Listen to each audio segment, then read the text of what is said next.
Welcome everyone to part 2 of our MNIST with convolutional neural networks. For part 2, we're going to focus on creating the actual model class and training the model. Let's get started.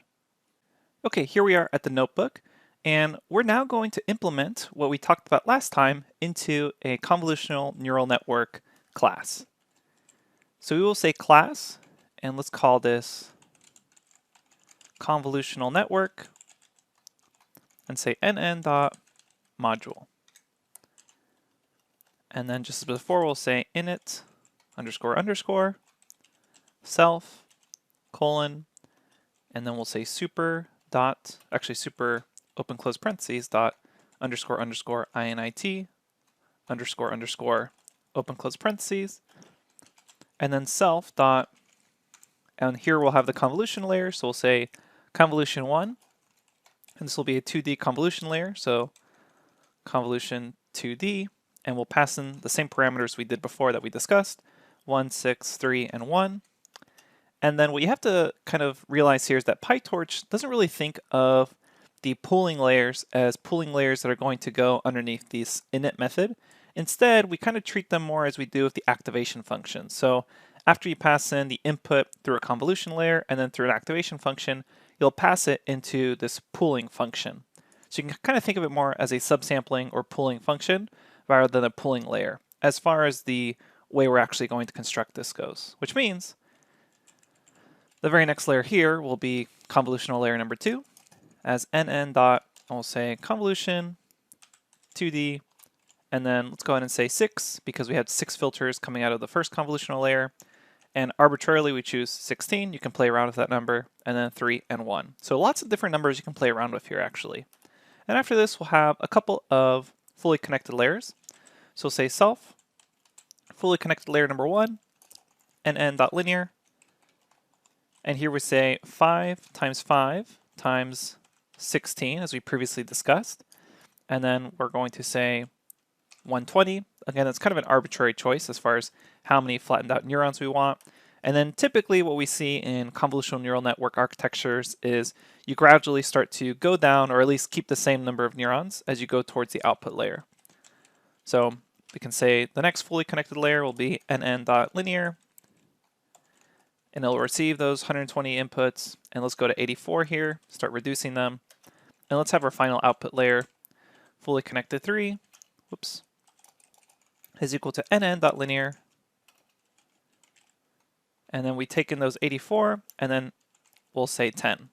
So you can play with a lot of these numbers. You can play with the number of filters here on 6 and 16, as long as you edit these values correctly. And then as far as the fully connected layers, the number of neurons there, these are essentially just kind of arbitrary choices that you can play around with. So it doesn't have to be 120, it doesn't have to be 84. The one that really matters here is the output. That must be 10 because we have 10 classes. And then let's set up our forward method, and this is where we're actually going to feed it not just through activation functions, but also through those pooling functions or pooling layers. So we'll say forward self comma x. So we take in that first input, and we say x is equal to f rectified linear unit, and this should actually be capital F rectified linear unit. You should be able to tab autocomplete that.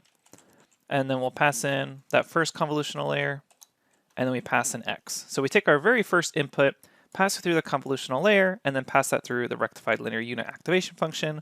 Then we take that, and we're going to pass it through a max pooling function. So we'll say max pool 2D, pass in that x, and we'll say a 2x2 kernel with a stride of 2, and then we set that as our new x.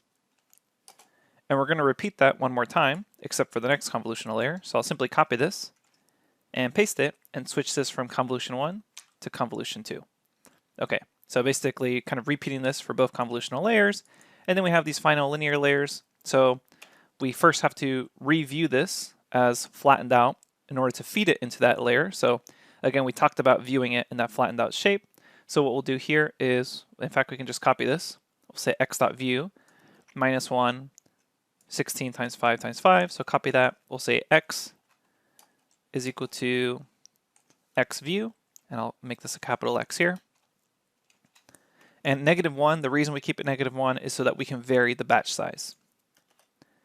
And then we'll go ahead and say x is equal to f dot rectified linear unit, and then we'll say self, fully connected 1, pass in that input of the flattened out version of it.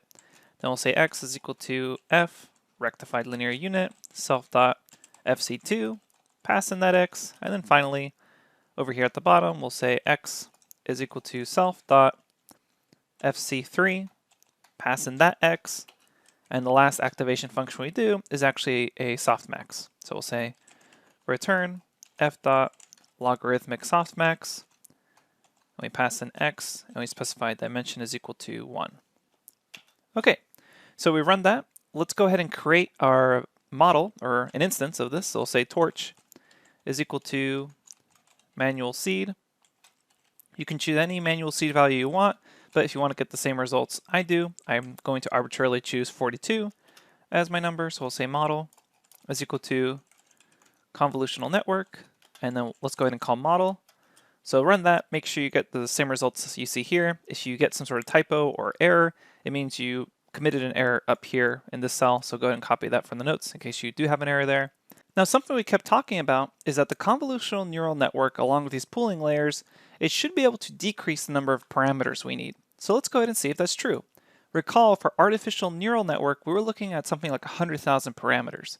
So we'll say the following. Let's say for param in model.parameters, and then what we're going to do here is then print out that p.numel. So we'll say model.parameters, open and close parentheses, so it's a generator, and then we'll say print param, and then we'll say numel, number of elements, open and close parentheses. Run that, and you should see the following. So essentially the number of elements here. And if you were to add all these up, 54, 6, this 48,000, 10,000, you end up with a total of 60,074, which is almost half of what we were looking at last time. And these convolutional 2D layers are actually going to be able to understand image data much better. And that means if you wanted to at least match up to 100,000 parameters, you could greatly increase the number of filters you were using. Here we're just kind of choosing 6 and 16, but you could increase those as well. Okay, let's go ahead and finally define a loss function optimizer. Our criterion is going to be NN.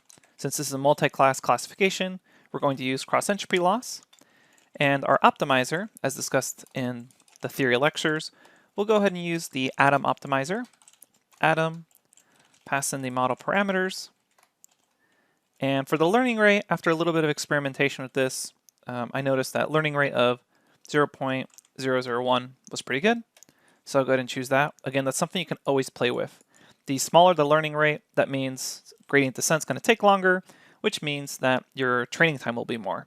But you can always increase learning rate. So do something like 0.1, and then that means gradient descent will go faster. However, you run the risk of less accurate results, or overfitting on your training data, or never converging on those gradient descents. So we'll go ahead and keep it as 0.001. We have that ready to go. And now let's set up our training model, or training of the model, essentially the for loop that trains for however many epochs we want. So I'm going to import time so we can keep a little bit of a tracker here. Just as we always do, we'll say start time is equal to time.time. And then at the very bottom of this, we'll go ahead and say something like current time is equal to time.time. And we'll say total elapsed is going to be the current time minus the start time. Okay, so we have current time minus start time, and then we'll go ahead and print.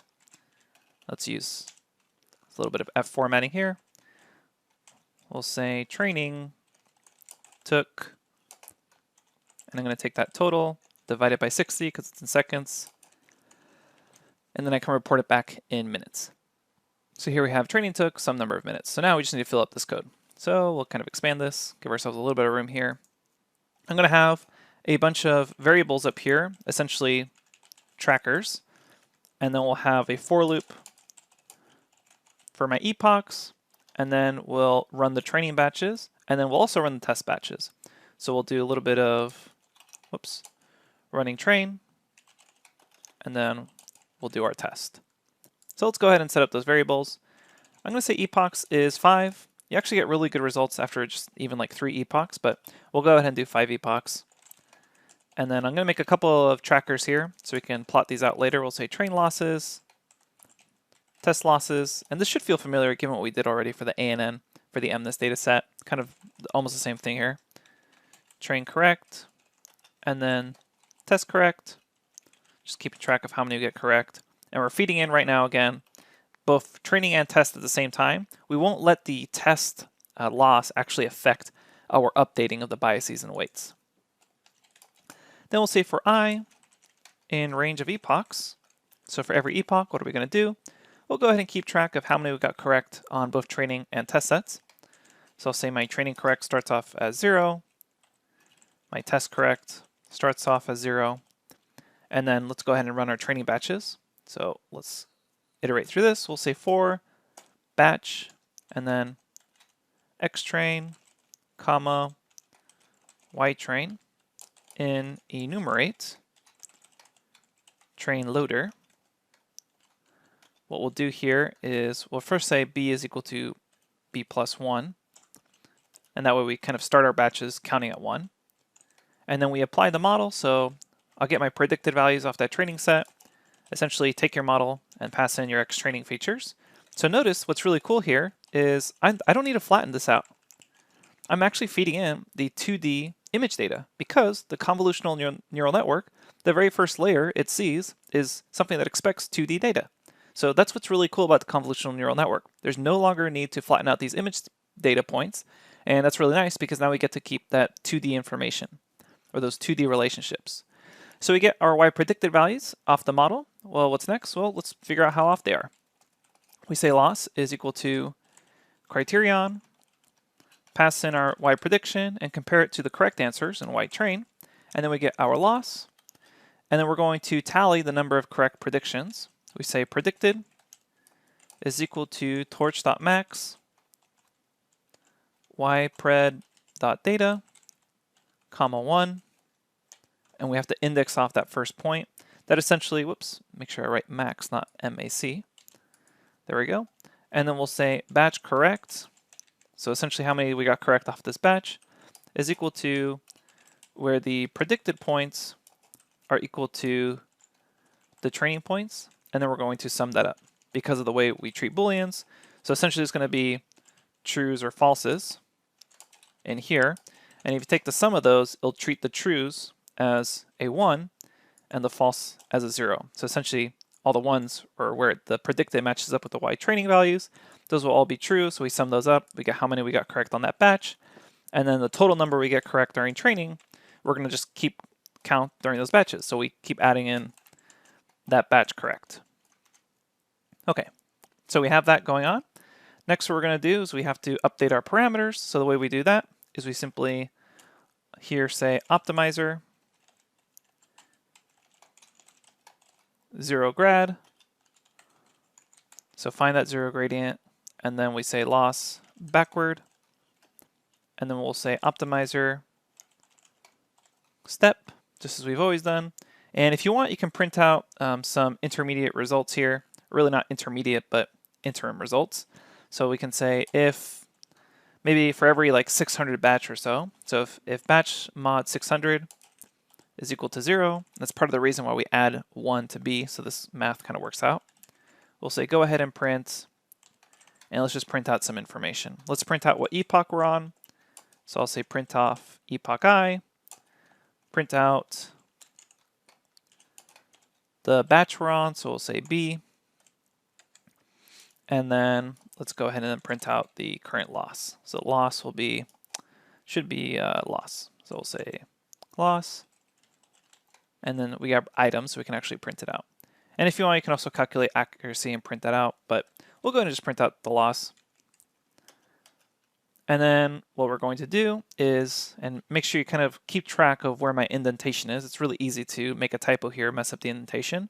Aligned with this for loop, what I'm going to do is append that loss and that number of training correct. So here we'll say my train losses, go ahead and append that loss, and then my train correct, go ahead and append that train correct. Okay, And then we're going to do a really similar thing for the test data, except we're going to not run the gradient here so we don't accidentally update our weights and biases with the test data. We just want to know if we were to feed in the test data during training, how well would it perform? So that way we can get that bias variance chart. So we'll say with torch, no grad, for B, comma, X test, Y test, in enumerate, test loader. What we're going to do here is we'll apply the model. We'll say Y val is equal to model X test, and then we'll tally the number of correct predictions just as we did before. We'll say predicted is equal to torch dot max Y val data, comma 1, and we have to index the first item off that tuple to get that correct. And then we'll say test correct plus equals, and then we'll say predicted is equal to Y test, and then we take that sum. Okay, and then in line with this with statement, I will say loss is equal to criterion, compare that Y val to the correct Y test, and then we can append to our test losses and test correct. So we'll append test losses, and then say test correct dot append tst correct. Okay, so let me zoom out here and make sure everything looks correct. I'm going to delete these blank lines. So essentially, we're doing the exact same process we just did on the artificial neural network.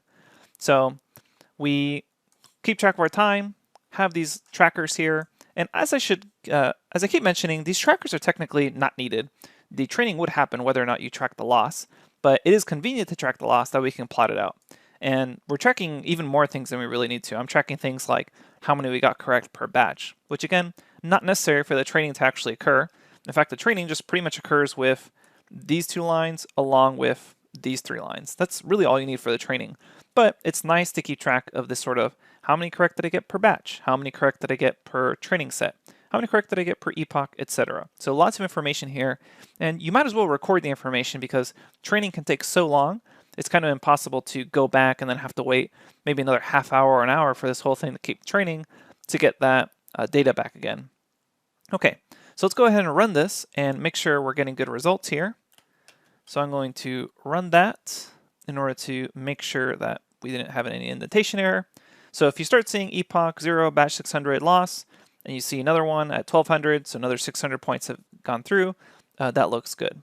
Okay, I'm going to fast forward in time until this is done training, and then in the next lecture, we'll actually plot the loss and do some accuracy comparisons. Okay, so this is done training for me. It took somewhere between 3 and 4 minutes, and you can see the loss decreasing as we train for more epochs. But let's go ahead and examine that more closely in the very next lecture. I'll see you there.